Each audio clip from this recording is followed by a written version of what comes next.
Welcome to the Precision Air Rifle channel. You can see laid out in front of me are a few different scope cameras. We're going to be discussing them, and we're going to be looking at the good and some of the drawbacks to each one.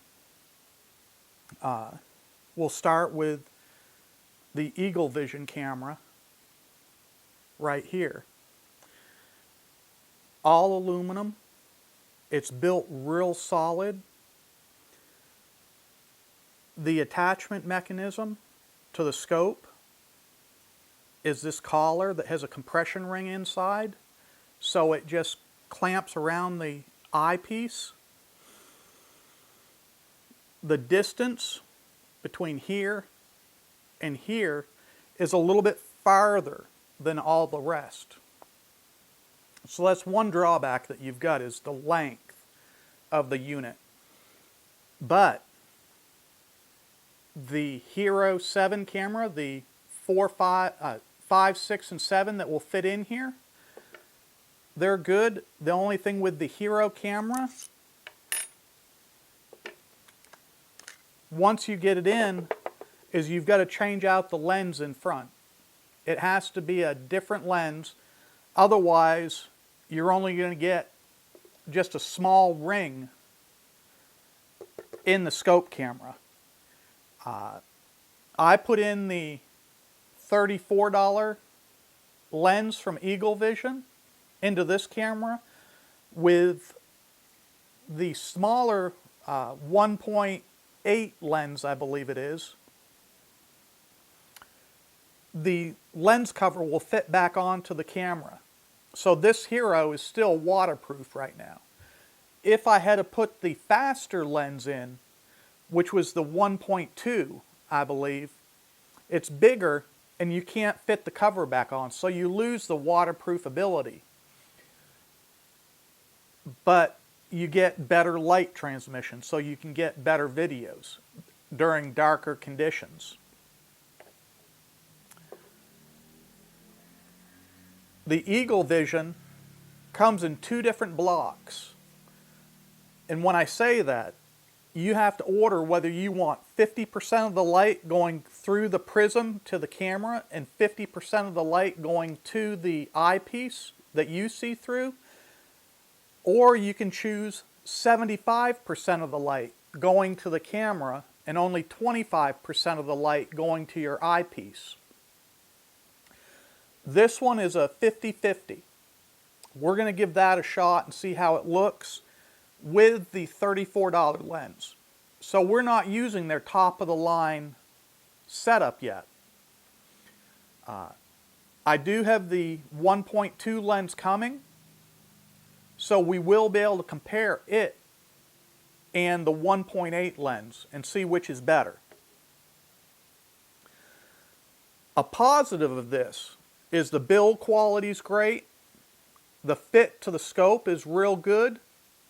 The adjustment ability on this, because you can adjust it, twisting it left and right and tightening it down, it twists left and right. So if you want it on the right side of the gun, it's set up like this. If you want it on the left side, all you have to do is roll it over and you can press the button underneath for record, or you can spin this around, whichever one you want to do.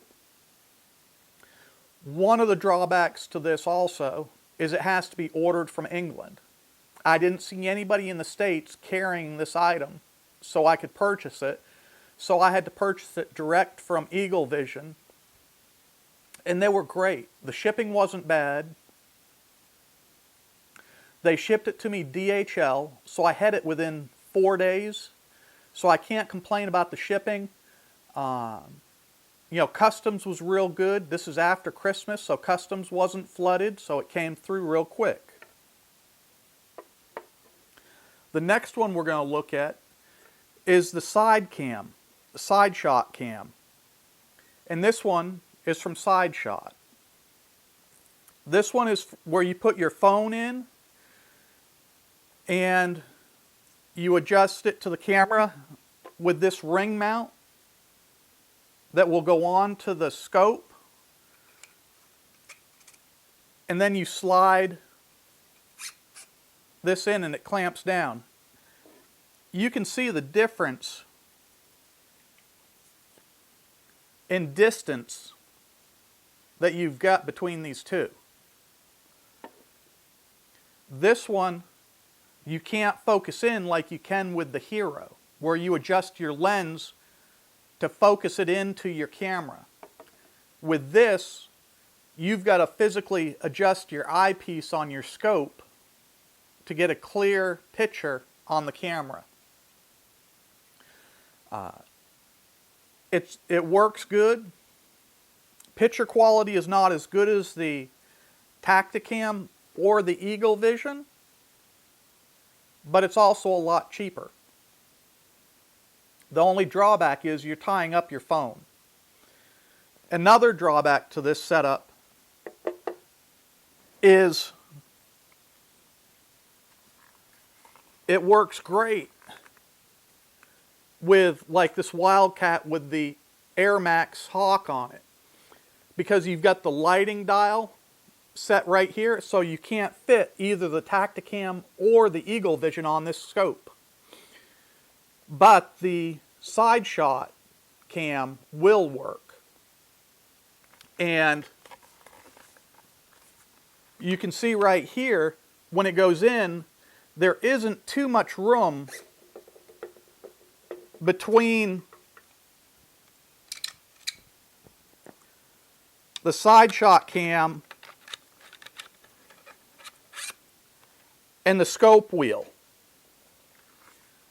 If you're running a elliptical cam on your parallax, like I do on my 3D target rifle, field target rifle, this setup won't work, because this bar gets in the way of the elliptical cam as it's going through its movements. With this rifle, it works great. I put it on, put my camera in it, and it functions great. I can do all my yardages. It is a little bit bulkier though, as you can see.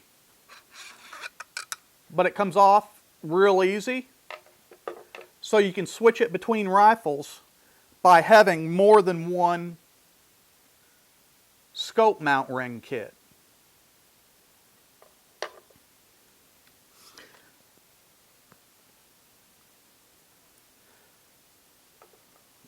This one, it's not as finicky to adjust as either one of these.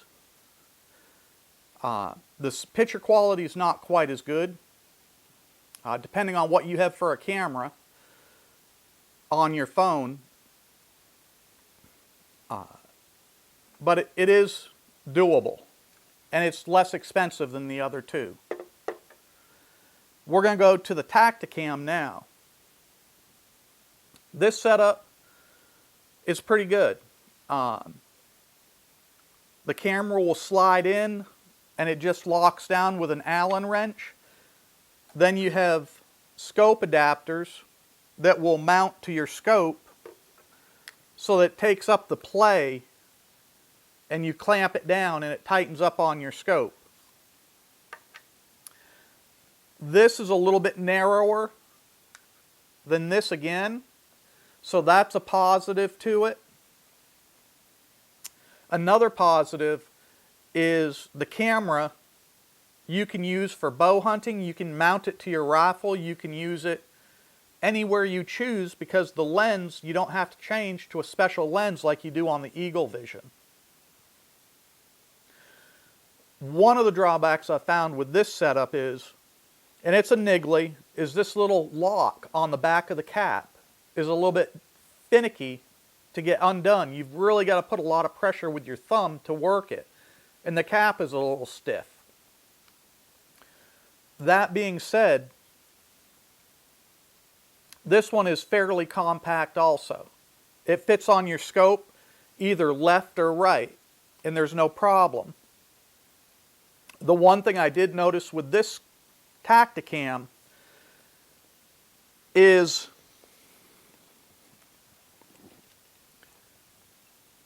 if you have a throw lever on your scope, it gets in the way. The Tactacam will sit so close to the body, you might not get the full rotation on your magnification unless you take off the throw lever.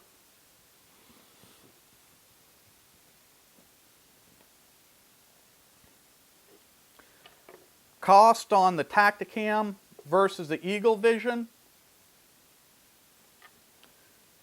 This one is a little bit more affordable.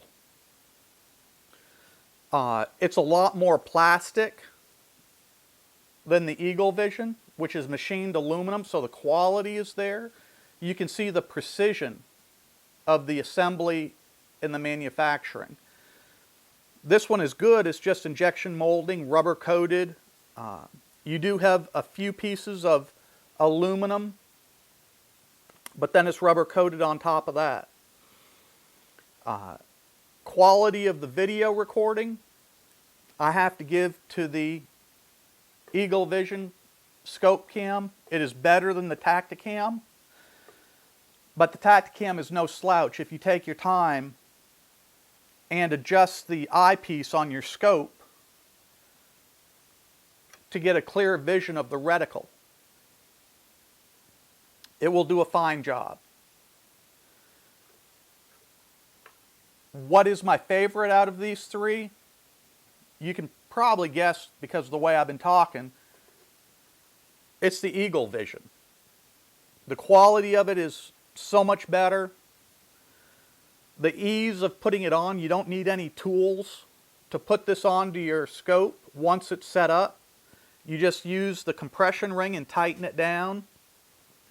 Putting your camera in and out doesn't require any tools. There's the back plate that holds the camera in. It just slides into some grooves milled in, and there's a ball detent, so it locks it in. Your camera's not going to fall out. You can get to your record button, your power button, and your C input if you want to. You can still access that. To me, it's the best one out there.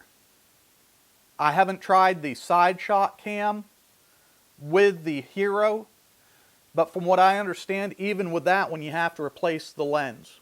So the factory lens on the Hero will not work there either. But it does have the same setup as this, with the two arms and the mirror prism.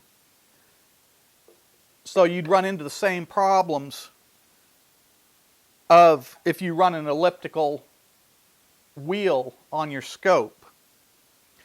But it can help you if you're running a Hawk Air Max that has one of the rear lighting dials. You can put the side shot cam on it and it will function. Neither one of these will work on that type of camera, on that type of scope.